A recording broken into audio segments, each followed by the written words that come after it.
Challenge करें, मुझे क्या जरूरत पड़ी है चैलेंज करने की? उनसे पूछें जिनको तकलीफ हो रही है। और मुझे नहीं पता किसको तकलीफ है, ये किसको तकलीफ, ये कौम और मुल्क को तकलीफ देने की है, ये धरती माँ को तकलीफ देने की मुतरादिफ है। मामलात को चलने दें, आइन को चलने दें, कानून को चलने दें, इलेक्शंस होने दें, नई हुकूमत आने दें जो भी अवाम जिसको पसंद करती है।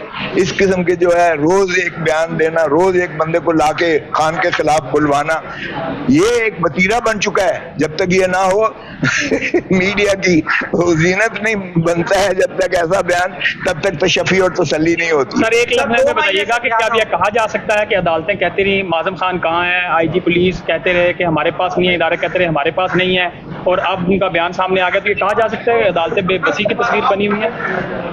क्या करें मुझे बताएं। जब आप रियाज, वो जो आपका है इमरान रियाज का भी यही तमाशा हो रहा है। अब जब उसका भी कोई ऐसा बयानिया निकाल लेंगे और वो आपके सामने ले आएंगे, अल्लाह करे ले आए, तक कम से कम उनके फैमिली को ये तशफ़ी तो हो कि वो हमसे आके मिल गए और जिंदा हैं, कम से कम ये तो हो। चलें, आजम खान के फैमिली को मैं फिर भी समझता हूँ कि चलें, उनकी ये तो तशफ़ी हो गई कि वो जिंदा भी हैं और खैरियत से। बाकी इन बयानों की, ये बयानिए जो हैं, इनकी क्या हैसियत है आपको भी पता है, क्या होना है इस पर आपको भी पता है, कुछ नहीं होना है। एक बयानिया बनाया गया है अवाम को ये गुमराह करने के लिए। ये आजकल अवाम इतनी बेबस और बेवकूफ़ नहीं है।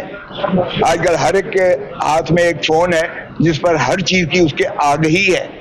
आज अवाम इतनी ज्यादा बाशऊर है कि जो समझता है कि वो बेवकूफ है वो खुद बेवकूफ है। Thank you.